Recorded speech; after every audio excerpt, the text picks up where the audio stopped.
Assalamualaikum warahmatullahi wabarakatuh.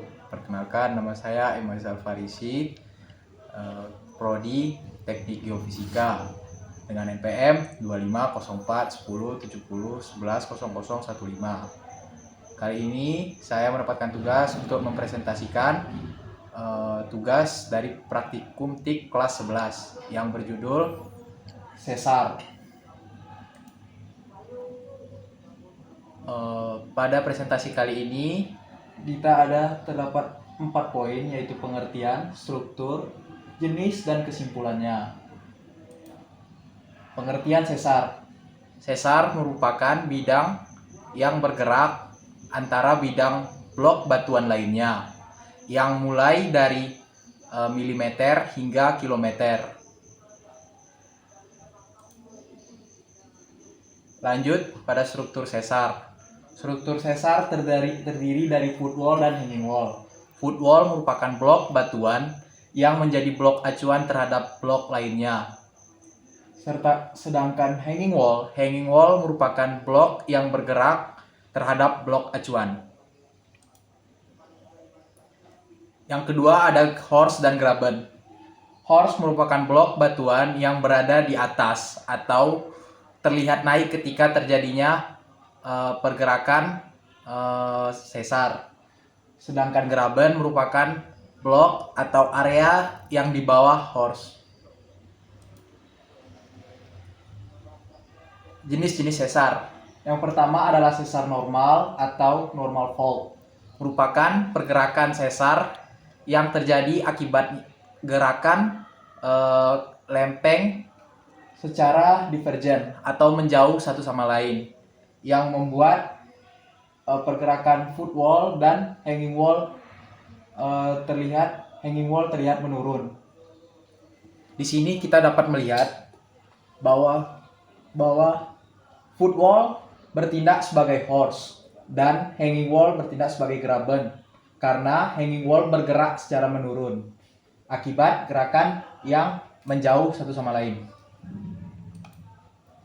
Yang kedua ada sesar naik, merupakan sesar yang terjadi akibat adanya pergerakan lempeng yang saling mendekat, yang mana footwall bertindak sebagai graben karena berada di bawah, sedangkan hanging wall bertindak sebagai horst karena berada di atas. Pergerakan ini menciptakan hanging wall bergerak ke atas.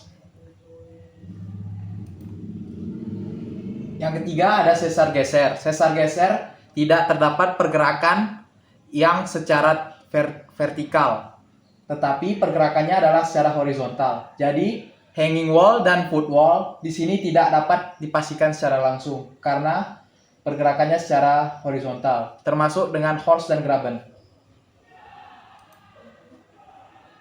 Dan yang terakhir atau yang keempat merupakan sesar strike oblique atau sesar diagonal. Sesar ini bergerak secara horizontal serta vertikal secara bersamaan. Pada kasus kali ini, sesar oblique-nya bergerak secara menjauh satu sama lain antara footwall dan hanging wall, menyebabkan hanging wall bertindak sebagai graben, yaitu area yang turun, serta footwall bertindak sebagai horst, sebagai area yang naik. Namun pergerakan ini juga ditambahkan dengan yang namanya pergerakan secara horizontal, di mana hanging wall bergerak maju ke depan.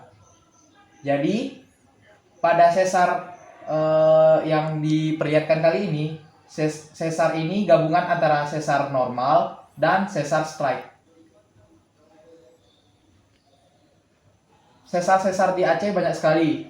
Contohnya di Laut Banda dekat Sabang, di sini terlihat bahwa di sini ada namanya sesar slip fault atau sesar gabungan kedua tadi.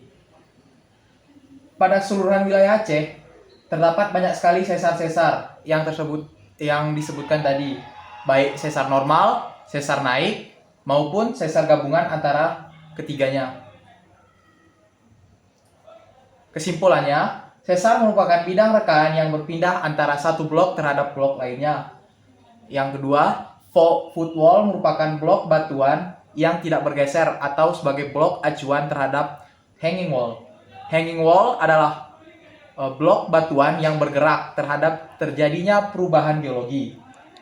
Horst merupakan bagian dari blok yang di atas, sedangkan graben merupakan area atau bagian blok yang di bawah.